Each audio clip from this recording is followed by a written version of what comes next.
प्यारे बच्चों, आप सभी को नमस्ते। आज हम कक्षा 8वीं की भूगोल की पुस्तक पाठ 6 मानव संसाधन पढ़ेंगे। आइए पढ़ते हैं। प्रश्न नंबर 1, सही उत्तर चुनो। जनसंख्या वितरण शब्द से क्या तात्पर्य है? नंबर 1, किसी विशिष्ट क्षेत्र के समय के साथ जनसंख्या में किसी प्रकार का परिवर्तन होता है। नंबर 2, किसी विशिष्ट क्षेत्र में जन्म लेने वाले लोगों की संख्या के संदर्भ में मृत्यु प्राप्त करने वाले लोगों की संख्या। नंबर 3, किसी दिए हुए क्षेत्र में लोग किस प्रकार से वितरित हैं। तो उत्तर है बच्चों इन तीनों में से किसी दिए हुए क्षेत्र में लोग किस रूप में वितरित हैं।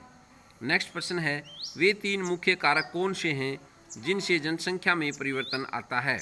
जन्म, मृत्यु और विवाह। नंबर 2, जन्म, मृत्यु और विवाह।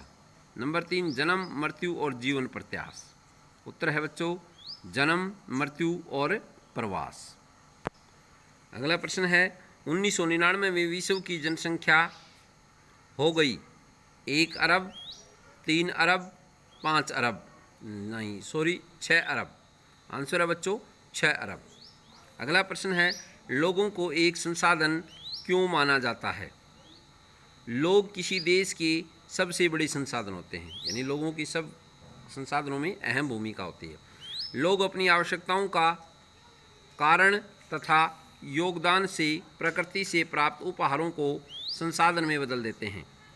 इस कार्य में लोगों के स्वास्थ्य, शिक्षा तथा कौशल आदि बहुत अधिक बड़ी भूमिका निभाते हैं।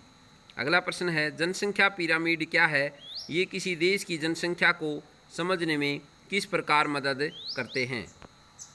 आंसर में देखिए बच्चों, इसका फिगर है, ये खड़ी लाइन है, ये पड़ी लाइन है। पड़ी लाइन है, ये प्रतिशत है 10, 8, 6, 4, 2, 0, 2, 4, 6, 8 इस तरह, और इस तरफ बढ़ जाती है 0 से 4, 5 से 9, 10 से 14, 15 से 19, 25 से 29, 30 से 34, 35 से 39, 40 से 44, 5 के डिफरेंस से। तो ये है आयु वर्ग वर्ष में।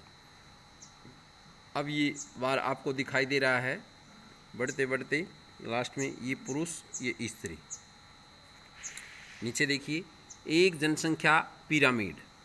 जनसंख्या को सामान्यतः 3 वर्गों में विभाजित किया जाता है।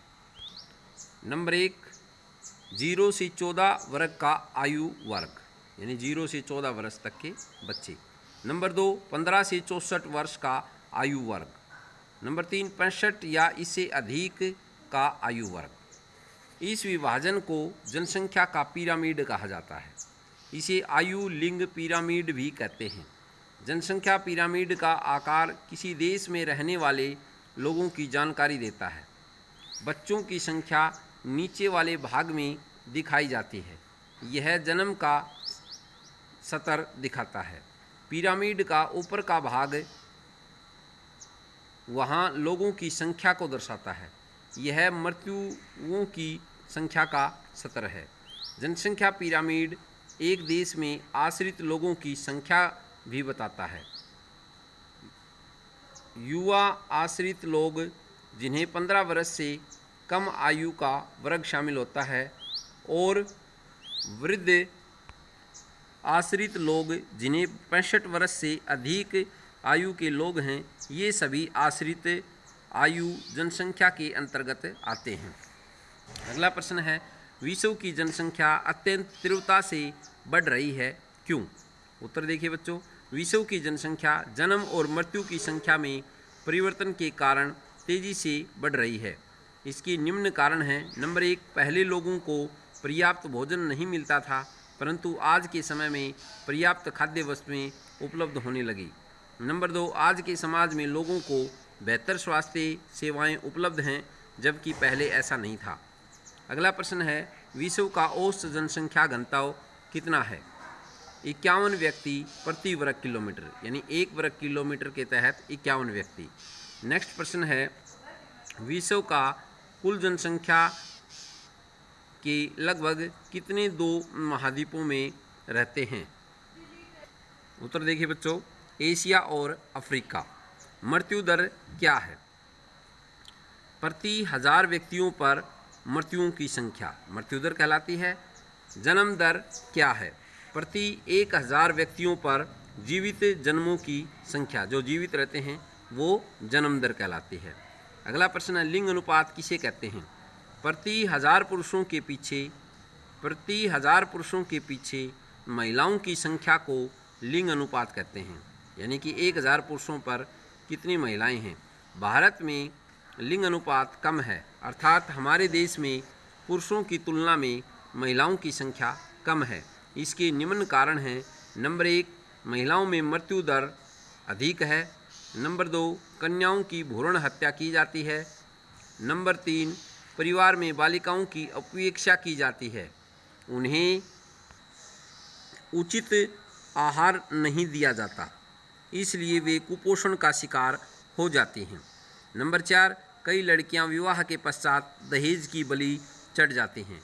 नंबर 5, समाज में पुत्र को प्राथमिकता दी जाती है। उदाहरण के लिए, यदि किसी परिवार में लड़का पैदा हो जाता है तो दूसरे बच्चे को जन्म नहीं दिया जाता। अगला प्रश्न है बच्चों, जनसंख्या संगठन से क्या तात्पर्य है? जनसंख्या संगठन जनसंख्या की संरचना को दर्शाता है। इससे जनसंख्या के निम्न पक्षों का पता चलता है। नंबर 1, स्त्री पुरुष अनुपात। नंबर 2, साक्षरता की दर। नंबर 3, स्वास्थ्य दशा। नंबर 4, व्यावसायिक संरचना। नंबर 5, विभिन्न आयु वर्ग। अगला प्रश्न है बच्चों, जनसंख्या परिवर्तन को प्रभावित करने वाले किन्हीं 2 कारकों की भूमिका का वर्णन करो। उत्तर है, जनसंख्या की प्राकृतिक वृद्धि दर। जनसंख्या की प्राकृतिक वृद्धि दर को जन्म और मृत्यु के अंतर द्वारा प्रभावित किया जाता है। जब जन्म दर अधिक हो तो जनसंख्या प्राकृतिक वृद्धि दर अधिक होती है। नंबर 2, प्रवास के कारण जनसंख्या में तेजी से परिवर्तन आता है। यह आंतरिक व बाहरी दोनों प्रकार का होता है, अर्थात यह एक देश या विभिन्न देशों के बीच में हो सकता है। नेक्स्ट